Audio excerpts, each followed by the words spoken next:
channel, guys. This is an update for day 10 of our journey here, and I have really good results to report, coming in at about, still hovering at about 232, and this is day 10. So we're still looking at 7+ pounds lost. The real subject I wanted to talk about in this part of the journey is what I've noticed as far as the importance of sleep. And right now I'm actually forcing myself to sleep a good 8 hours, 8 to 8.5, because sleep is just so important. If you talk to a lot of nutritionists, they'll tell you that for one, there's certain hormones in your body. There are like 4 main hormones that are attached mostly to sleep. The big one that most people know about is cortisol, which is your stress hormone. And I know when I'm in heavy stress, that means belly fat. That's the most I know about that one. And then as I looked into it, there are actually a couple others that you can look into. This one has to do with hunger signals, and it comes in from your stomach, another hormone. And then you have leptin,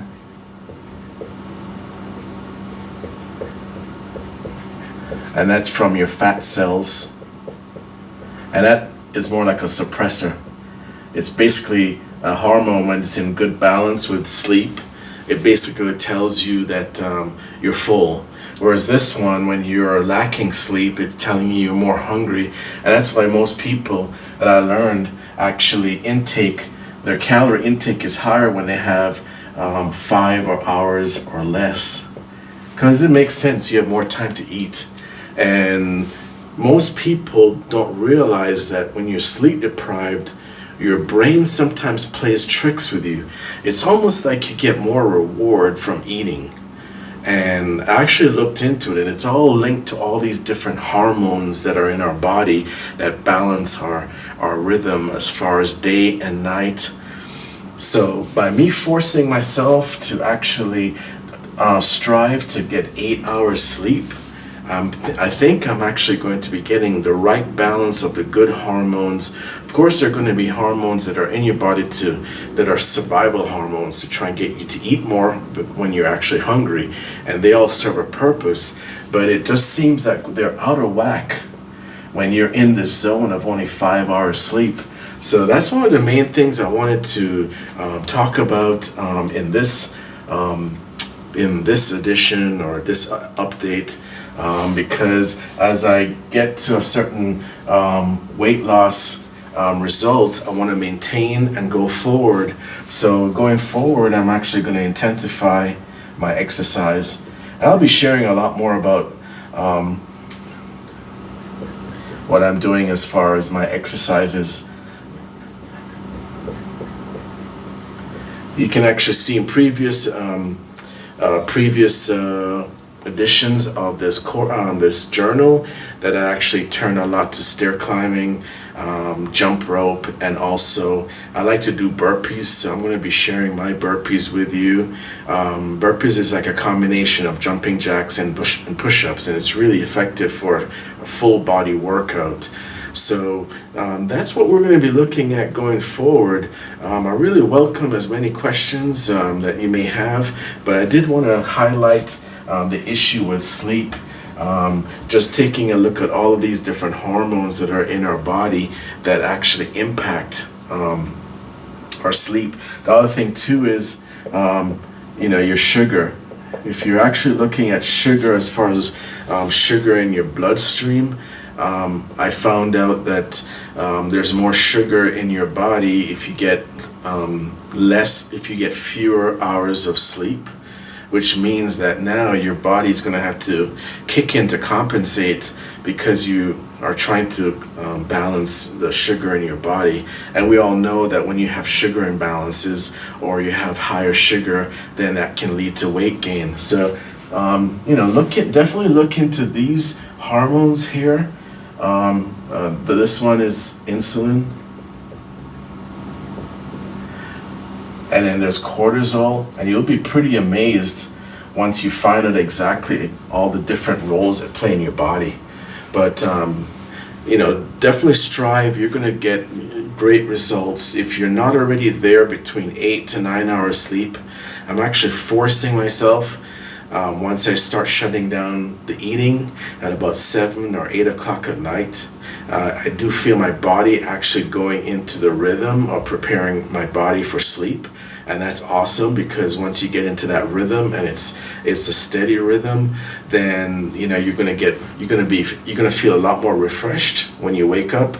You're gonna be taking less naps during the day because you're getting the adequate amount of rest that you need, and also those hormones that control your hunger and control your need for food, getting reward from food, are going to be in the right balance. So just wanted to touch on the issue of sleep and getting the most sleep going forward as we get into more intense exercise. For many of you who have been following along, and this might be your first journey on intermittent fasting, I shared some of the pitfalls that I encountered, especially in the early morning. My body is pretty much adjusted to that 9 a.m. to 12 p.m. window, midday.